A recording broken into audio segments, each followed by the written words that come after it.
یہ چاہتے ہیں کہ میرے بندے میرے حکم کے مطابق میرے ہی دیے ہوئے مال میں سے میرے بنائے ہوئے جانور کو میرے نام پر خالص میری رضا حاصل کرنے کے لیے ذبح کریں۔ یہ کام اللہ کو بہت پیارا ہے۔ چیزیں اس نے صدقہ بھی نہیں کی، کھائی بھی نہیں، اس کا بھی ثواب مل رہا ہے۔ جو گوشت قربانی کا کھائے گا اس کا بھی ثواب، جو تقسیم کرے گا اس کا بھی ثواب ملے گا۔ آگے حدیث میں عجیب جملہ ارشاد فرمایا،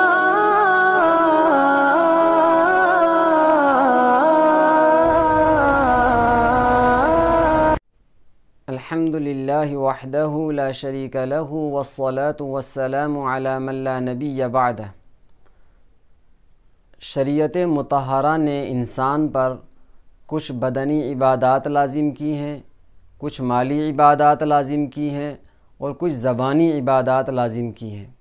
مالی عبادات میں سے ایک اہم ترین عبادت قربانی ہے۔ میرے اور آپ کے پیارے پیغمبر حضرت محمد مصطفیٰ صلی اللہ علیہ وسلم نے قربانی کے فضائل اور اس کی حقیقت کو بیان کیا ہے۔ حدیث کی ایک کتاب سنن ابن ماجہ شریف میں باب ثواب الاضاحی کے تحت حضرت زید بن ارقم رضی اللہ تعالی عنہ کی یہ حدیث ہے۔ اور کرام رضوان اللہ علیہم اجمعین نے اللہ کے نبی صلی اللہ علیہ وسلم سے دریافت کیا، ما هذه الاضاحی یا رسول اللہ، اے اللہ کے رسول صلی اللہ علیہ وسلم یہ قربانیاں کیا ہیں، ان کی کیا حقیقت ہے؟ تو اللہ کے نبی صلی اللہ علیہ وسلم نے ارشاد فرمایا، سنت ابیکم ابراہیم، یہ تمہارے والد حضرت ابراہیم علیہ السلام کی سنت ہے، ان کا طریقہ ہے۔ ویسے قربانی تو حضرت آدم علیہ السلام کے زمانے سے چلی آ رہی ہیں، لیکن اللہ کے نبی صلی اللہ علیہ وسلم نے فرمایا کہ یہ حضرت ابراہیم علیہ السلام کی سنت ہے، ان کا طریقہ ہے۔ تو اس کا جواب یہ ہے کہ دراصل جس طریقے سے ہم لوگ قربانی کرتے ہیں کہ ایک جانور کو ذبح کرتے ہیں پھر اس کا گوشت کھاتے ہیں، یہ طریقہ حضرت ابراہیم علیہ السلام کا ہے۔ اس سے پہلے یہ والا طریقہ قربانی کا نہیں رہا، قربانی کے الگ طریقے اس سے پہلے تھے۔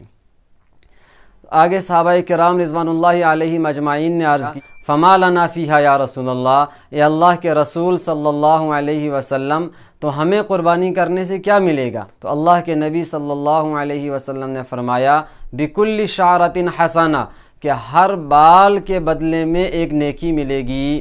قربانی کا جو جانور ہوگا، گائے، بیل، بھینس، اونٹ، بکری، جو ہر جانور ہوگا اس کے ہر بال کے بدلے میں ایک ایک نیکی ملے گی۔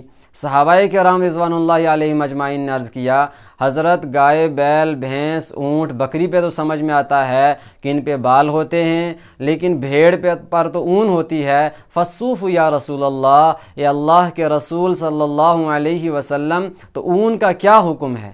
اللہ کے نبی صلی اللہ علیہ وسلم نے فرمایا، بکل شعرۃ من الصوف حسنہ، کہ اون کے ہر بال کے بدلے میں ایک نیکی ملے گی۔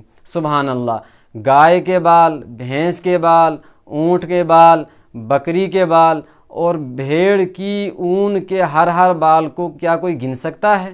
اللہ کے نبی صلی اللہ علیہ وسلم فرما رہے ہیں کہ ہر بال کے بدلے میں ایک ایک نیکی ملے گی۔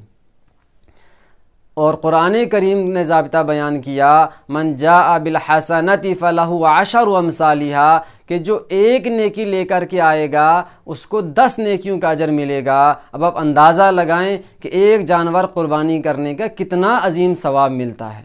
ترمذی شریف ایک حدیث کی کتاب ہے، اس میں باب ما جاء فی فضل الاضحیہ کے تحت حضرت امی عائشہ صدیقہ رضی اللہ تعالی عنہا کی ایک حدیث ہے کہ اللہ کے نبی صلی اللہ علیہ وسلم نے ارشاد فرمایا، ما عمل آدمی من عمل یوم النحر احب الی اللہ تعالی من احراق الدم، کہ انسان عید الاضحیٰ کے دن جو کام کرتا ہے ان کاموں میں اللہ کو سب سے پیارا کام وہ قربانی ہے، جانور کا ذبح کرنا ہے، خون کا بہانا ہے۔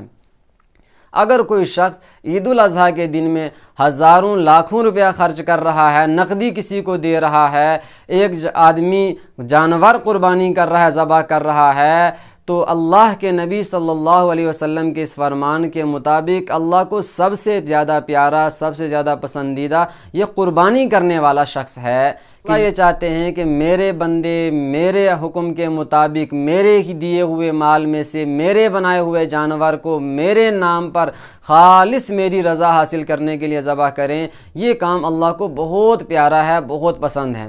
آگے حدیث میں الفاظ ہیں وَإِنَّهُ لَيَأْتِي يَوْمَ الْقِيَامَةِ بِقُرُونِهَا وَشَعَارِهَا وَأَظْلَافِهَا، سبحان اللہ۔ آگے عجیب الفاظ ہیں، فرمایا کہ جو ہم نے قربانی کی گوشت کھا لیا یا گوشت تقسیم کر دیا، اس پر تو اللہ تعالیٰ اجر دیں گے، لیکن جو چیزیں ہم نے نہ کھائی ہیں نہ ہم نے صدقہ کی ہیں، جو قابل استعمال نہیں تھی، مثلا جانور کے جو سینگ ہوتے ہیں، جانور کے کھر ہوتے ہیں، جانور کے بال ہوتے ہیں، نہ ہم یہ کھاتے ہیں نہ ہم یہ صدقہ کرتے ہیں۔ اللہ کے نبی صلی اللہ علیہ وسلم فرما رہے ہیں قربانی کرنے والے کو اس کا بھی ثواب ملے گا، کھروں کا بھی ثواب ملے گا، بالوں کا بھی ثواب ملے گا، سینگوں کا بھی ثواب ملے گا، سبحان اللہ۔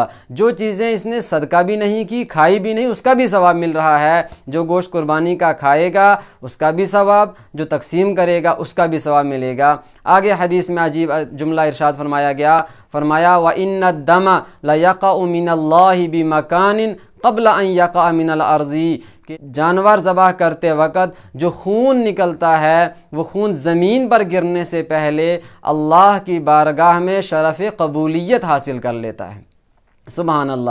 لہٰذا ماہ ذی الحجہ کا مہینہ آ رہا ہے، عید الاضحیٰ کے ایام نزدیک ہیں، بڑے شوق کے ساتھ، جذبے کے ساتھ عمدہ سے عمدہ، اچھے سے اچھا جانور خریدیں، اور اگر اپنا ہو تو اس کو قربانی کریں۔ یہ اللہ تعالیٰ کو بہت پیارا عمل ہے، اور اپنے کو ممکن ہو سکے تو اپنے ہاتھوں سے ذبح کریں۔ اللہ تعالیٰ ہم سب کو عمل کرنے کی توفیق عطا فرمائے۔ وآخر دعوانا ان الحمد للہ رب العالمین۔